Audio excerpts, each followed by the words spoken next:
Hey everyone, welcome back to my YouTube channel. It's Crack Neat. I'm back with another video that is day 4 of biology class 12. So, in the previous 3 days, we have already completed chapter number 1. Right, that was introduction to the reproduction parts. Okay, so now we'll be starting the second chapter of biology, that is sexual reproduction in flowering plants.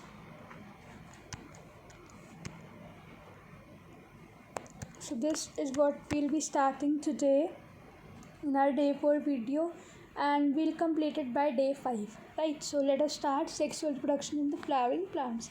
Again, it is similar. We already know that sexual reproduction में there are 3 phases.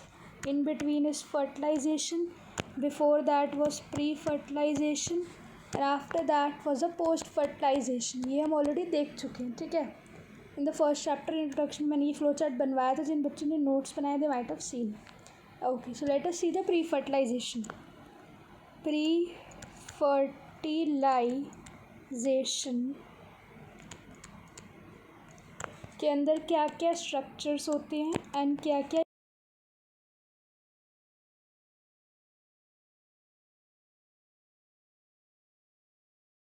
Obviously जैसे human beings में mail structure होता है, female reproductive structure अलग अलग होता है. Right, male के अंदर it is the penis and female के अंदर it is the vagina.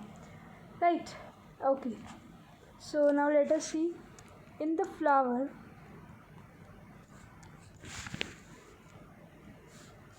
also there are two, then similarly male reproductive structure and the female reproductive structure. ठीक है, सो मेल रिप्रोडक्टिव स्ट्रक्चर को क्या बोलते हैं, फीमेल रिप्रोडक्टिव स्ट्रक्चर को क्या बोलते हैं. लेट अस सी. मेल वाले रिप्रोडक्टिव स्ट्रक्चर को बोलते हैं एंड्रोशियम, ठीक है, एंड फीमेल वाले रिप्रोडक्टिव स्ट्रक्चर को बोलते हैं गाइनोशियम. अब इस चीज़ को याद कैसे करना है, ये मैं बहुत इजी तरीका बताती हूँ. देखो, जब आप लोग MBBS में एडमिशन लोगे, सो उसमें फाइनल ईयर का एक सब्जेक्ट होता है gynaecology and obstetrics. That gynecology is related to the female physical problems, right? Physical as well as mental, hormonal, all the problems. So वहाँ पे याद रख सकते हो गाइनी. गाइनी यानी कि फीमेल. तो उससे आप याद रख सकते हो कि फ्लावर के अंदर फीमेल रिप्रोडक्टिव पार्ट को गाइनी. गाइनी से क्या, गाइनोशियम, और दूसरा बचा क्या, androecium. This is the easy way to remember. Gyne से याद रख सकते हो, gyne is for the females. Right, gynaecologist देखे होंगे आप लोगों ने, ठीक है. So these are for the female reproductive part of the flower. Okay, will have to link the things, ठीक है. उसके बाद हम अपना स्टार्ट करते हैं सबसे पहले मेल वाले पार्ट से, ठीक है. So let us see stamen, microsporangium and pollen grain, ठीक है. So this will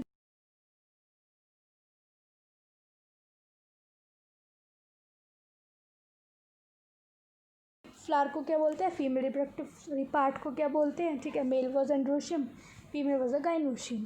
okay, so अब स्टार्ट करते हैं स्टेमन से, माइक्रोस्पोरेंजियम से और पोलन ग्रेन से. These are what, these are present in the male part, ठीक है. स्टेमन होता है मेल रिप्रोडक्टिव पार्ट, ठीक है. ओके, देन माइक्रोस्पोरेंजियम क्या होता है वो अभी डिटेल में देखेंगे. एंड पोलन ग्रेन्स होते हैं, these are the carrier of the male reproductive, sorry these are the carriers. Rather pollen grains जो होती है वो प्रोड्यूस होते हैं और उन्हीं को कैरी किया जाता है फॉर द फर्टिलाइजेशन, ठीक है. जैसे उसके अंदर sperm goes and fuse with the ovum in the human reproduction. इसके अंदर क्या होता है, pollen grain is carried from the stamen और the anther to the female reproductive part that the stigma. उसके ऊपर वो चिपकती है and then the fuse out. Right, so this is what, this is whole process, और इस process को हम बोलते हैं pollination. So will be seeing all this in details in this chapter. Right, so let us start. सबसे पहले एक diagram बना लेते हैं. Draw this diagram, come on.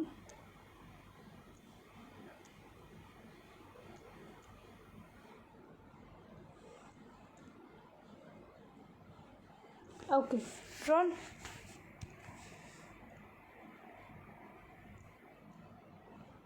ठीक है, सो लेट अस सी. सबसे पहले जो हमारा ये वाला this long slender like structure, इसको बोलते हैं filament. Filament, what is it, it is the long and slender stock, ठीक है। और जो दूसरा स्ट्रक्चर होता है हमारा this one, it is the anther. Anther क्या होता है? It is bilobed. और दूसरा ये टर्मिनल पोजीशन पे प्रेजेंट है, so it is bilobed terminal structure, ठीक है। ये बात पता होनी चाहिए। उसके बाद जो ये वाला पार्ट है ये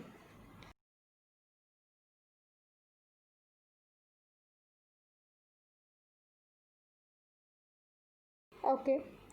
एंड दिस प्रॉक्सिमल एंड, यहाँ पे एक क्वेश्चन भी बनता है जो मैं लिखवाने वाली हूँ। Right down the proximal and, ये एमसीक्यू आता है नीट के अंदर, ठीक है। क्या होता है जो प्रॉक्सिमल एंड होती है? It is attached to thalamus और द पेटल। इस चीज़ को आप जितना हो सके हाईलाइट कर लो, 5 स्टार दे दो, 3 स्टार दे दो, पर ये question 110%, it's very very very important for your NEET exam. पूछा क्या जाता है कि जो प्रॉक्सिमल एंड होती है, ठीक है, स्टेमन की, उसके अंदर वो किससे अटैच्ड होती है, ठीक है। So there are 4-5 option, sepal, petal, thalamus, whatever, ठीक है। सो थैलेमस या पेटल, जो भी option, you can mark that, आंख बंद करके उसको मार्क कर देना, ठीक है। So it is a NEET question, highlight it. Okay, now let us talk about the anther.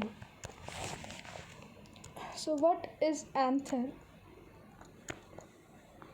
First of all you should know कि anther जो होता है it is bilobed. Bilobed का मतलब क्या हुआ कि इसके अंदर 2 lobes present होते हैं, ठीक है। उसके बाद each lobe has 2 thecas, ठीक है। हर एक, सबसे पहली बात तो 2 लोब होते हैं, 2 लोब के अंदर दोनों के दोनों, पहले और दूसरे दोनों में ही प्रेजेंट होते हैं 2-2 थीकास, ठीक है। Okay, that is we can call them और दे आर डाइथीकस, ठीक है। So anther is what? It's a bilobe structure that is it has 2 lobes, हर एक लोब के अंदर 2 थीकास प्रेजेंट होते हैं, दीज आर द डाइथीकस, ठीक है। डाइथीकस का मतलब 2 thecas are present in the each lobe. उसके अलावा एंथर जो होता है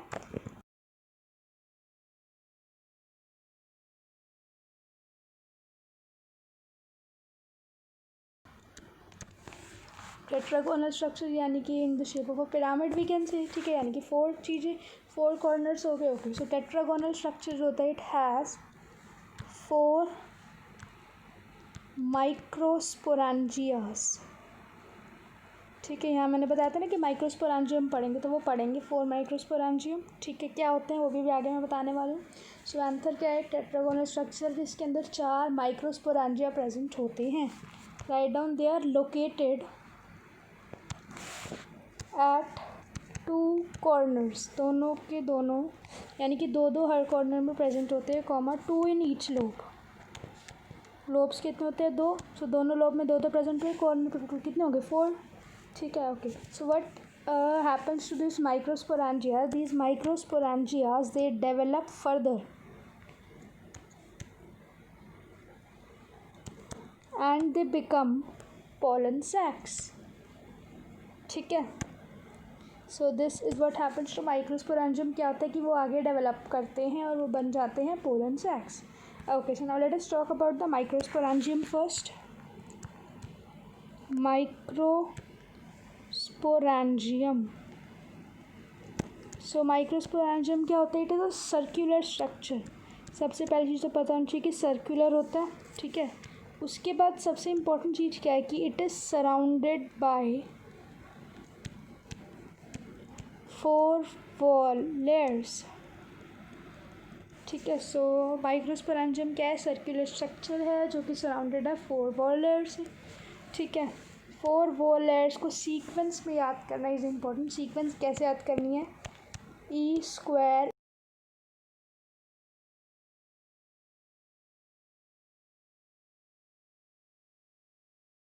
E square M T, this is how you have to remember the 4 wall layers. क्या होते हैं हम बता देते हैं, ठीक है।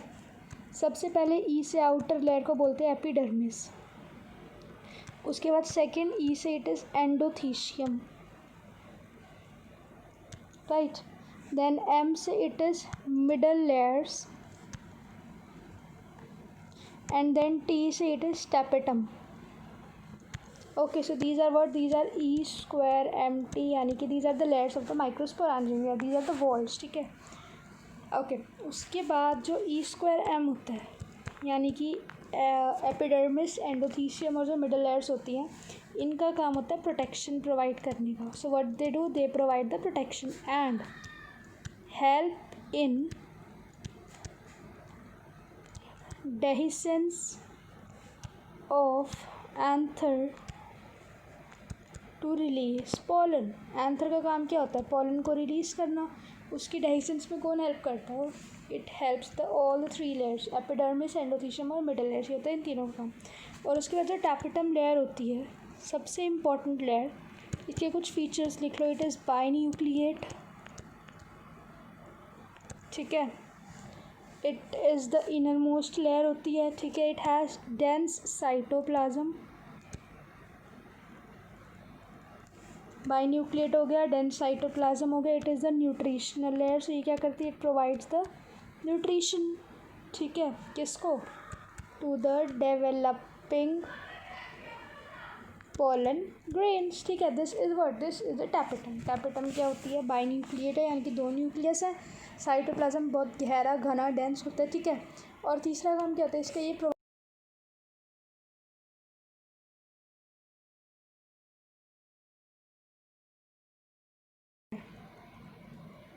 ये चीज़ भी सबको पता होनी चाहिए कि which is the inner most layer. It is the tapetum. E square T M तो सबको याद होना ही चाहिए.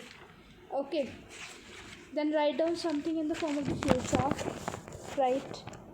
When anther is young. जब एंथर यंग होता है तब क्या होता है? Group of compactly arranged homogeneous cells होते हैं. ठीक है. सो जब एंथर यंग होता है तो उसके अंदर सेल्स जो होते हैं वो कम्पैक्टली अरेंज होते हैं, होमोजीनियस यानी कि बिल्कुल सेम स्पीशीज़ के.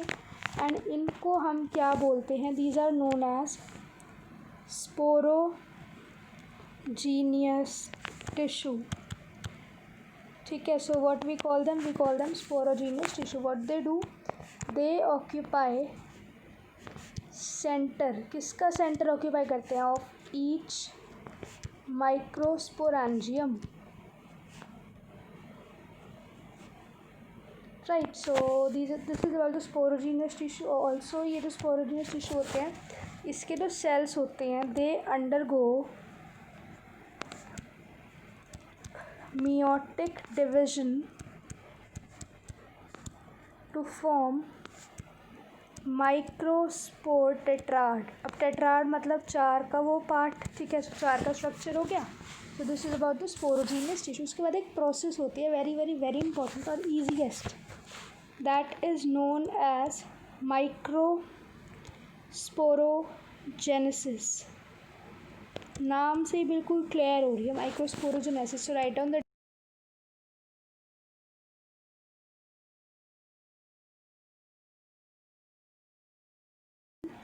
Of microspore. किससे? From a PMC. PMC यानी कि pollen mother cell. Pollen mother cell through meiosis.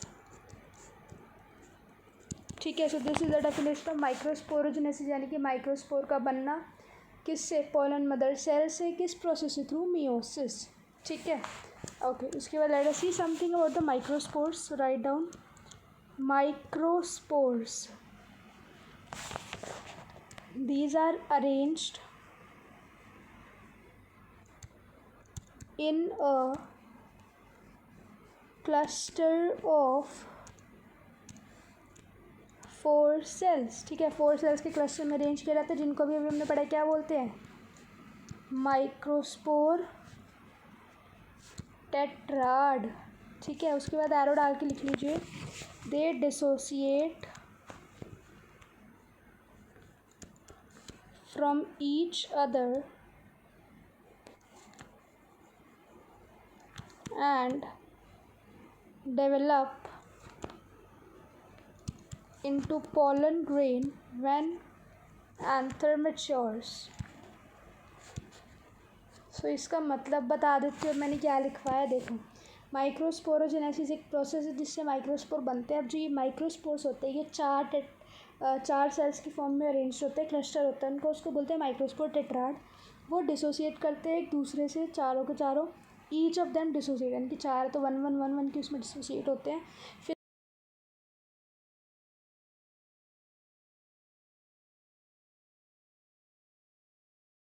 Okay उसके बाद एनसीईआरटी के अंदर एक लाइन है कि इनसाइड ईच माइक्रोस्पोरेंजियम, मेरे को लेफ्ट साइड पेज पे लास्ट में लाइंस दे रखी हैं, बहुत इंपॉर्टेंट लाइन है, मार्क कर लो, 1 मार्क का क्वेश्चन है फॉर बोर्ड्स, कि inside each microsporangium several thousands of microspores और the pollen grains are formed that are release with the directions of anther. यहाँ पे एक लाइन ऐड कर लो, by slits.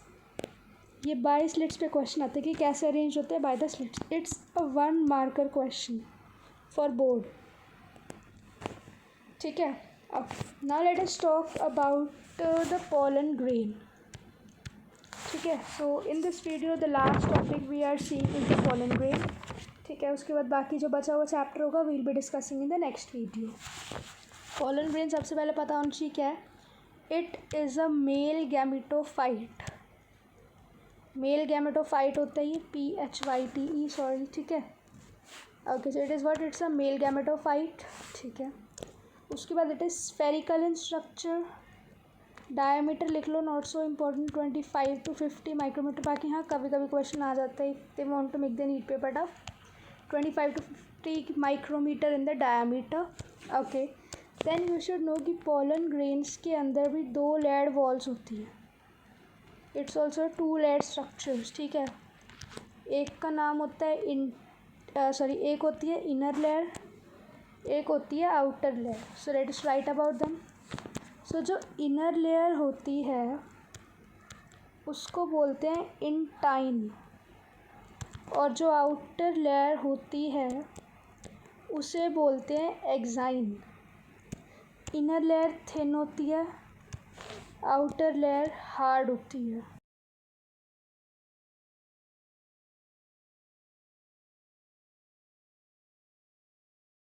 Inner layer, it is made up of pectin and cellulose, right? So inner layer is made up of pectin and cellulose, and then the outer layer we can write down, it is made up of sporopollenin, ठीक है। सो inner layer पढ़ लिया, outer layer, inner intine, outer exine. Inner बनी होती है pectin और cellulose की, outer बनी होती है स्पोरोपोलेनिन की। स्पोरोपोलेनिन के बारे में कुछ फीचर्स लिख लो। स्पोरोपोलेनिन या स्पोरोपोलेनिन ये क्या है, ये रेजिस्टेंट होता है, ठीक है। आज तक ऐसा कोई एंजाइम नहीं बना जो इसको मात दे सके, ठीक है, ओके। ये हाई टेम्परेचर को भी विथस्टैंड कर सकता है, ठीक है, स्ट्रॉन्ग एसिड्स को, स्ट्रॉन्ग एल्कलीस को, ठीक है। उसके अलावा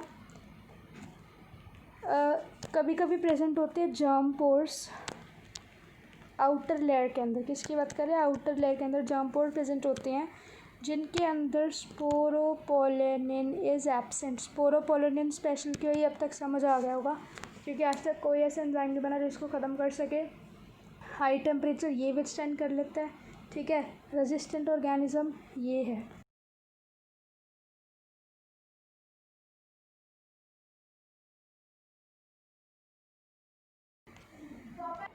सो due to this sporopollenin pollen grain को हम लोग स्टोर कर सकते हैं, ठीक है। और इसी की वजह से it can be preserved as fossils, ठीक है। उसके बाद जो पोलन ग्रेन्स होते हैं ना, इसके अंदर 2 टाइप के सेल्स प्रेजेंट होते हैं, VC और GC। VC यानी कि वेजिटेटिव सेल और GC यानी कि जनरेटिव सेल। उसके बाद इसके आगे का जो भी पोर्शन है I will be taking up in the next video. Next video थोड़ी सी लंबी हो जाएगी, ठीक है। Okay, so let us stop in this video. So that's all guys, thank you so much. First video को मैंने इतना ही रखा है, ठीक है। You can make down the notes. Second video को मैं करूँगी पार्ट 2 या 3 पार्ट्स में ले लूँगी।